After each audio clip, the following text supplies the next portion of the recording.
Isabella Moreau was everything a man could dream of: intelligent, elegant, fiercely loyal, and breathtakingly beautiful. With her long raven black hair, piercing green eyes, and a presence that commanded attention without uttering a word, she had been the envy of many. She was also one of the youngest corporate lawyers in Paris to win high-profile international cases.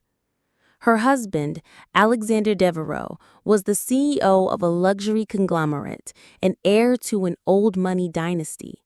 Together, they were the picture of perfection, power couple goals admired and envied in equal measure. To the world, they were untouchable. For years, Isabella ignored the whispers, the late-night meetings, the deleted text, the sudden trips to Monaco. But one night, she followed her instinct. That night, she followed him. She found Alexander in a lavish penthouse suite with a woman half his age, not just a mistress, but someone Isabella had mentored. A betrayal so personal, so cruel, it ripped her spirit apart. Worse still, Alexander had been using Isabella's legal skills and name to cover up embezzlement, bribes, and even blackmail. She wasn't just betrayed, she was implicated.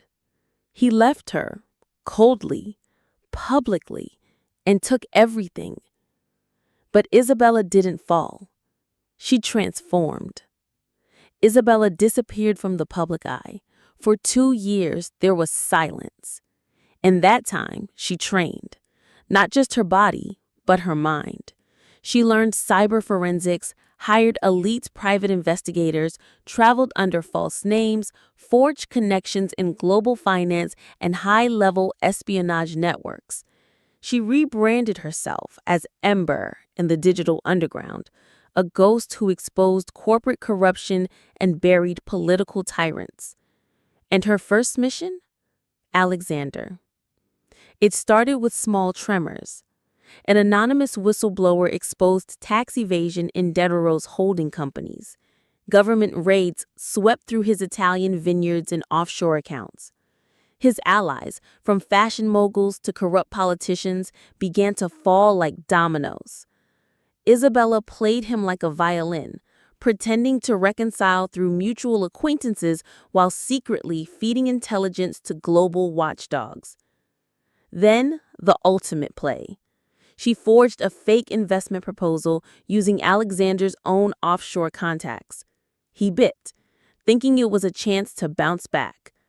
Instead, the project crashed, costing his company $800 million and triggering a lawsuit avalanche. But Isabella wasn't done. She flew to Zurich under the identity of a Russian oligarch's daughter, tricking his lawyers into granting her temporary signing power over his remaining assets he had hidden even from the board. One final chess move. She donated the entire fortune, over $120 million, to foundations that helped women escape abusive marriages and toxic corporations. When Alexander found out, he was in court, surrounded by flashing cameras, drowning in debt, lawsuits, and disgrace. He screamed her name. She watched from a rooftop, sipping wine.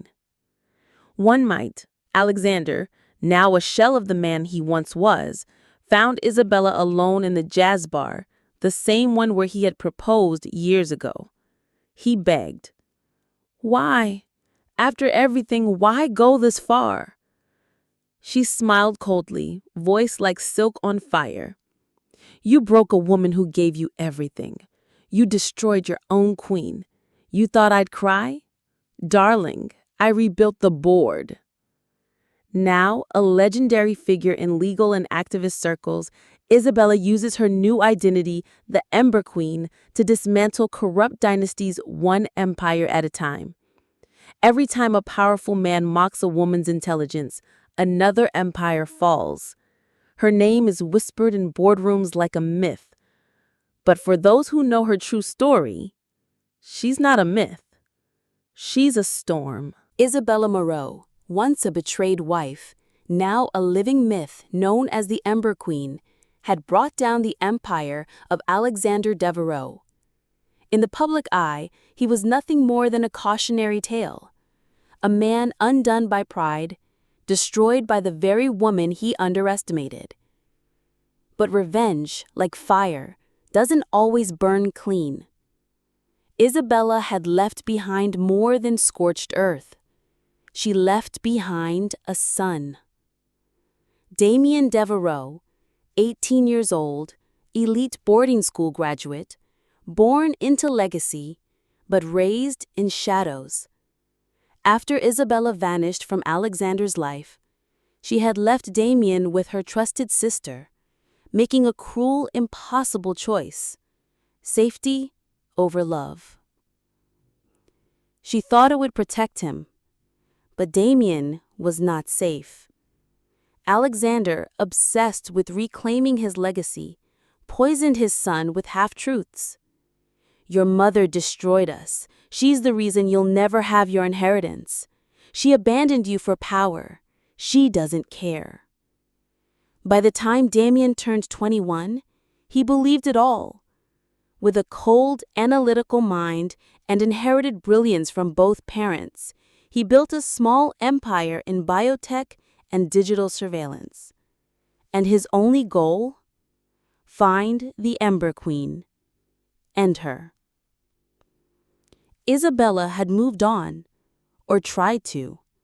In the shadows of Istanbul, she ran a foundation that helped women rebuild their lives, hidden behind layers of fake identities. But whispers came. Digital trails, sniffers in the dark, photos of her agents disappearing. Someone was hunting her. One night, a drone hovered outside her compound. On its screen, "Hello, Mother."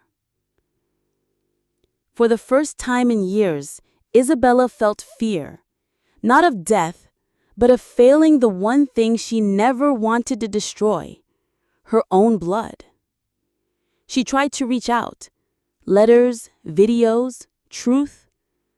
But Damien had gone too far.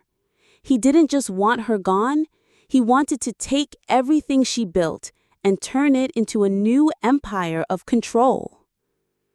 Damien launched a viral AI tool, secretly stealing data from millions, including activist networks, journalists, and world leaders. Using her own cyber tactics against her, he turned governments against each other, created false flag operations, and seeded chaos. He was a mastermind. He was her son, and she had to stop him. It became a global chess game. Isabella reassembled her old network: ex-spies, whistleblowers, rogue AI engineers. She used every connection she had earned in exile. But Damien had something she didn't: unquestioned loyalty from broken young men who saw him as a god. One by one, cities fell under digital lockdowns. Information became poison. Alliances cracked. In the shadows of Reykjavik, the two finally met. Snow fell like ash as mother and son stared each other down in an abandoned cathedral. "You chose your revenge over me. I chose to survive, so you could. But I never stopped watching, never stopped loving." Damien's gun trembled in his hand. But he didn't shoot. The battle wasn't won that night, but his seed was planted. Isabella, instead of fighting him directly, exposed Damien's growing regime to the very people he thought he controlled. She hacked his own tools, making the world see him not as a savior, but as a tyrant. His followers turned. His systems collapsed. And in his final moment of exile, standing on the rooftop of a burning data center in Berlin, Damien saw her again. Not the Ember Queen, not the myth, but her mother, arms open, eyes full of sorrow. Years later, The world knows peace, but only in pieces. Damien runs a recovery program for former cybercriminals and radicalized youth. He never returned to power. He never wanted to.